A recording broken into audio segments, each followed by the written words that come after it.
Hello అందరికీ. నేడు ఆంధ్రప్రదేశ్ రాజకీయాల్లో ఒక ముఖ్య వ్యక్తి గురించి కొన్ని ఆసక్తికరమైన వార్తలు మీకోసం తెచ్చాను. కెబి వెంకటేశ్వరరావు గుర్తున్నారా? అవును, చంద్రబాబు నాయుడు హయాంలో ఇంటెలిజెన్స్ చీఫ్ గా పనిచేసిన వ్యక్తి. ఆయనకి ఇప్పుడు ఒక శుభవార్త వచ్చింది.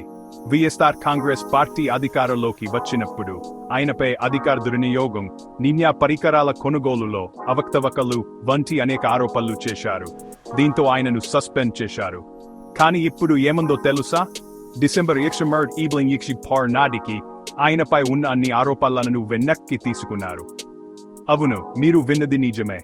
ముఖ్య కార్యదర్శి నీరబ్ కుమార్ ప్రసాద్ నేతృత్వంలోని రాష్ట్ర ప్రభుత్వం ఈ ఆరోపణలకు ఎలాంటి ఆధారాలు లేవని అధికారికంగా ప్రకటించింది.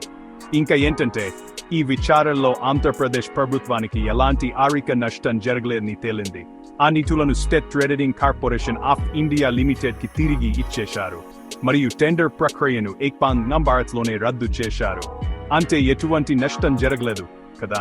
ఏబి వెంకటేశ్వరరావు ఇటీవల విజయవాడ సమీపంలో జరిగిన సంక్రాంతి కార్యక్రమంలో మాట్లాడారు.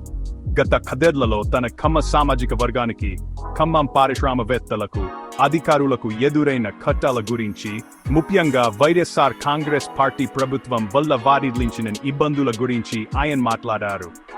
వైఎస్ఆర్ కాంగ్రెస్ పార్టీ అధికారంలోకి వచ్చినప్పటి నుండి వృత్తిపరమైన ఇబ్బందులు ఎదుర్కొంటున్న రావుకు ఈ నిర్ణయం చాలా ఉపశమనాన్ని కలిగిస్తుంది. ఆయనపై చాలా కాలంగా ఉన్న క్రమశిక్షణ చర్యలు ముగిచాయి. ఇక మంచి రోజులు ముందున్నట్లు కనిపిస్తుంది. ఇదండి ఈరోజు ముఖ్య వార్త. ఏబి వెంకటేశ్వరరావు ఇప్పుడు నిర్దోషిగా బయటపడ్డారు. అదృష్టం ఆయన వైపు తిరిగినట్లు కనిపిస్తోంది. తాజా వార్తల కోసం మా ఛానల్ని సబ్స్క్రైబ్ చేసుకోండి. తర్వాత కలుద్దాం.